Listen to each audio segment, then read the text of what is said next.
சக்திவேல். நான் எம்புதூர்லேருந்து பேசுறேன். இங்க வந்து பஸ் ஸ்டாண்ட் வந்து ஒதுக்குப்புறமா இருக்குன்றாங்க. ஆனா டவுன்லாம் பார்த்தீங்கன்னா, இங்கேருந்து பச்சாமத்துலேருந்து இந்த பக்கம் பார்த்தீங்கன்னா, மஞ்சூப் வரைக்கும் போக்குவரத்து பயங்கர இடையூறா இருக்குது. ஒவ்வொரு நாளும் போறது ரொம்ப சிரமமா இருக்குது. ஆனா விழுப்புரம் இத விட்டு பிரிஞ்சு போன விழுப்புரம் பஸ் ஸ்டாண்டு போய் எந்த அளவுக்கு வளர்ச்சி இருக்கு. இப்ப நான் திருச்சி கூட போயிருந்தேன். திருச்சியில பஸ் ஸ்டாண்டு பார்த்தீங்கன்னா, இங்கேருந்து 10 கிலோமீட்டர் டவுன தாண்டி. அவ்வளோ அற்புதமா இருக்குது. 9 கிலோமீட்டர் 9 கிலோமீட்டர்ன்னு சொல்றாங்க. ஆனா இங்க இந்த பஸ் ஸ்டாண்ட்லேருந்து கரெக்ட்டா ரயில்வே மேம்பாலம் வரைக்கும் 4 1/2 கிலோமீட்டர் தான் பஸ் ஸ்டாண்டு. எல்லாம் வந்து தேவையில்லாம ஆர்ப்பாட்டம் பண்ணி டவுன்ல கொண்டு போய் வைக்கணும் பஸ் ஸ்டாண்ட். பஸ் ஸ்டாண்ட் வந்து அங்க போனா யாருக்குமே சௌரியம் இருக்காது. பக்கத்துல பைபாஸ் இருக்கு. என்ன ஊருக்கு வேணாலும் சௌரியமா போலாம். இடையூறு எதுவும் இருக்காது. ஆனா வர்றவங்க சொல்றாங்க பஸ் ஸ்டாண்ட வந்து அங்க மாத்தணும் அப்படின்னு சொல்றாங்க. எங்களுக்கு வந்து இது சாத்தியப்படுற மாரி தெரியல.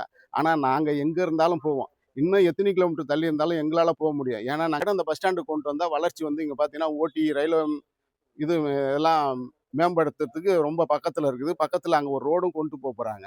ஊட்டி ரயில்வே ஸ்டேஷன் ரொம்ப இதாயிடும். ஒரு 5 நிமிஷம் பயணம் தான் இருக்கும். ஆனா இத ஒரு பெருசா எல்லாம் பேசிட்டு ரொம்ப இத ஒரு இஷ்யூ ஆக்கிட்டு இருக்கிறாங்க. ஆனா இங்க வந்து ஒரு 150 ஏக்கருக்கு மேல இடம் அந்த டிபி ஹாஸ்பிட்டலுக்கு சொந்தமான இடம் இருக்கு. பக்கத்துல இங்க ஏரி எல்லாம் பார்க்கறதுக்கு அருமையான இடம்.